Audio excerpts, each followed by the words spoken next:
हाँ तो दोस्तों, मंडे को मार्केट नीचे क्यों आएंगे उसके बारे में हम इस वीडियो में बात करेंगे और जानेंगे कि अब आपको मार्केट में इस माहौल में क्या करना चाहिए। तो चलिए शुरू करते हैं।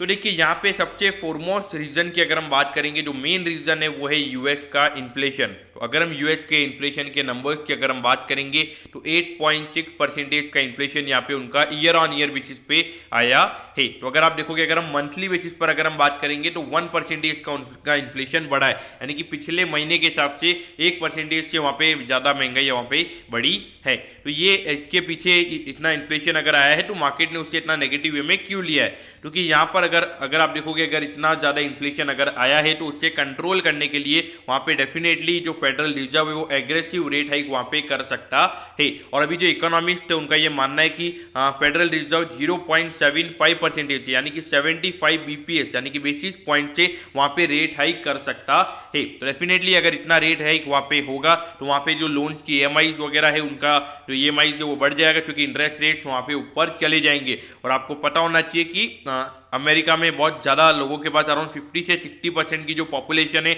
उनके पास लोन्स रहते हैं। वहाँ पे डेफिनेटली काफ़ी ज़्यादा इम्पैक्ट पड़ जाता है। और अगर ईएमआईज की जो अमाउंट अगर आप देखोगे, अगर एग्जैक्टली वहाँ से 20-25% अगर ईएमआईज की अमाउंट बढ़ जाती है तो वहाँ पे जो बैड लोन का इम्पैक्ट होता है, यानी कि जो बैंक्स वगैरह होते हैं उनके लिए बैड लोन का रिस्क वहाँ पे काफ़ी ज़्यादा हो जाता है। तो एक तरीके से अगर आप देखोगे तो ये एक बहुत बड़ा रिस्क यहाँ पे सामने नजर आता है, और इसीलिए मार्केट यहाँ पे एक थोड़ा कॉशियस अप्रोच लेना ही पसंद कर रहा है। क्योंकि डेफिनेटली अगर 20 से 25% का अगर ईएमआई का कॉस्ट अगर वहां पे जिन्होंने लोन लिए हुए उनका अगर बढ़ेगा, अगर उन्होंने उसके हिसाब से उनके एक्सपेंसेस किए हुए, तो वहां पर अगर बैड लोन्स बढ़ जाते हैं तो डेफिनेटली इसका पूरे ऑल ओवर जो यूएस की इकोनॉमी है उसके ऊपर इंपैक्ट पड़ेगा। और अगर यूएस की इकोनॉमी पे इंपैक्ट पड़ेगा तो पूरी वर्ल्ड इकोनॉमी पे हमें वो फर्क पड़ता हुआ नजर आएगा, क्योंकि यूएस की जो डॉलर, ये जो करेंसी है, ये एक डोमिनेंट करेंसी है। तो वहां पर अगर कोई प्रॉब्लम होती है तो वहां पे पूरे वर्ल्ड को उसका क्या कहते हैं कि एक तरीके से वो प्रॉब्लम से फेस करना पड़ता है। अगर हम देखेंगे जो 2008 में जो फाइनेंशियल क्राइसिस हुआ था, तो वो मेन क्राइसिस अगर आप देखोगे तो यूएस की वजह से ही था, लेकिन वहां पे पूरे वर्ल्ड को उससे प्रॉब्लम्स हुई थी। तो यहाँ पर भी ऐसा ही अभी लग रहा है। एक तरीके से अगर आप देखोगे, मुझे ऐसा लगता है कि यूएस की अगर आप बात करोगे, जीडीपी की ग्रोथ की बात की जाती है, लगातार मनी प्रिंटिंग की जाती है, तो ये एक चीज़ें अलग है। अगर आप देखोगे वहाँ पे सब लोगों के पास पैसा है, सब लोगों के पास सभी घर है, 70 to 75% की जो यूएस की पॉपुलेशन है उनके पास खुद का होम है। उसके अलावा अगर आप देखोगे अराउंड 50-60% की जो पॉपुलेशन है उनके पास एक से ज़्यादा घर है। तो डेफिनेटली अगर आप देखोगे तो इतनी ज़्यादा वहाँ पे होम लोन की डिमांड की भी ज़रूरत नहीं है, लेकिन फिर भी गवर्नमेंट बार बार उसे फोकस करती है कि आप घर लो घर लो। तो उसके लिए डेफिनेटली मेरे ख्याल से जिस तरीके से प्राइसेज वहाँ पे बढ़े अभी रियल इस्टेट की, अगर आप देखोगे जो प्राइसेज न्यूयॉर्क वगैरह, यहाँ पे कैलिफोर्निया वगैरह, यहाँ पे जो प्राइसेज है ये काफ़ी ज़्यादा है। तो ये सस्टेनेबल प्राइसेज नहीं है। एक तरीके से अगर आप देखोगे वहाँ पे कोई वैल्यू नहीं है। अगर आप कोई भी मनी की अगर आप देखोगे तो वहाँ पे वैल्यू रहती है उसके ऊपर, तो वहाँ पे कोई वैल्यू अभी नहीं बची है। बस ये जो मनी प्रिंटिंग किया गया तो उससे इनके जो एसेट की वैल्यूज है वो बढ़ी है। तो कहीं ना वे कभी ना कभी तो वो वैल्यू किल होगी। और ये जो इतना मनी प्रिंटिंग वहाँ पे किया जाता है तो वहाँ पे जो पुअर और रिच के बीच का जो गैप होता है वो भी काफ़ी ज़्यादा बढ़ जाता है। और जब ये गैप बढ़ जाता है तभी हमारे यहाँ पे फाइनेंशियल क्राइसिस होते हैं। देखिए, मैं ऐसा तो नहीं बोल रहा हूँ कि फाइनेंशियल क्राइसिस होगा, क्योंकि डेफिनेटली जैसे ही ग्रोथ अगर कम हो जाती है, वहाँ पर अगर डिमांड एकदम से कम होने लग जाती है तो फिर से ये लोग मनी सप्लाई बढ़ा देते हैं, फिर से मनी प्रिंटिंग कर लेते हैं। तो ऐसी चीज़ें चलती रहती है।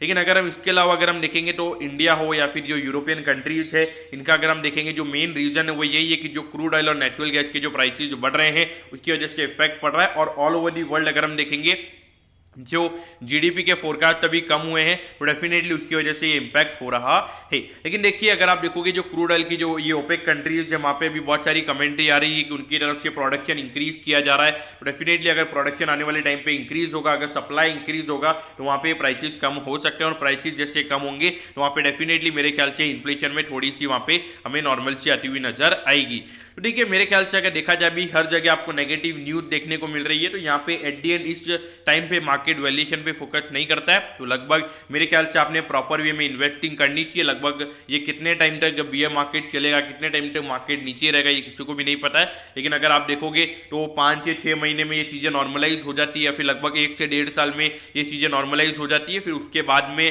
फिर वापस डिमांड जब कम होती है फिर से ये मनी सप्लाई को बढ़ा देते हैं और एट दी एंड वहाँ पे फिर से मार्केट ऊपर जाने स्टार्ट हो जाते हैं। तो आपको पता है कि ये जब मार्केट के इतने सारे करेक्शंस होते हैं, जो स्टॉक्स होते हैं, जो अच्छे अच्छे स्टॉक्स होते हैं, जो मोर देन 50-60% यहाँ पे गिर जाते हैं अपने ऑल टाइम हाई से, तो वो अगर वहाँ पे एक अर्निंग विजिबिलिटी अच्छी होती है तो फिर से वो अपने ऑल टाइम हाई पे जाते हैं और वहाँ पर आपके CAGR टर्म्स में रिटर्न काफ़ी फिनोमिनल हो सकते हैं। डेफिनेटली जहाँ पे अर्निंग विजिबिलिटी अच्छी है वहाँ पर आपकी नज़र होनी चाहिए। अभी मार्केट क्या बॉटम बनाएगा मेरे ख्याल से किसी को भी नहीं पता है, लेकिन डेफिनेटली आपने एक पॉइंट डिसाइड करना चाहिए कि लगभग 300-400 पॉइंट का अगर निफ्टी में करेक्शन आता है तो मैं इतना % मेरा कैपिटल का एलोकेशन करूंगा। मेरे ख्याल से लगभग ये जो अभी करंट लेवल की अगर हम बात करेंगे 11 से 12% निफ्टी अभी डाउन है। अगर हम रिलायंस की अगर हम बात करेंगे तो रिलायंस ने अभी मार्केट को होल्ड करके रखा हुआ है। ये देखिए 18,600 लेवल्स पे अभी निफ्टी का ऑल टाइम हाई था, अभी 16,200 पे निफ्टी अभी ट्रेड हो रहा है, यानी कि 2,400 पॉइंट्स का करेक्शन ऑलरेडी हो चुका है।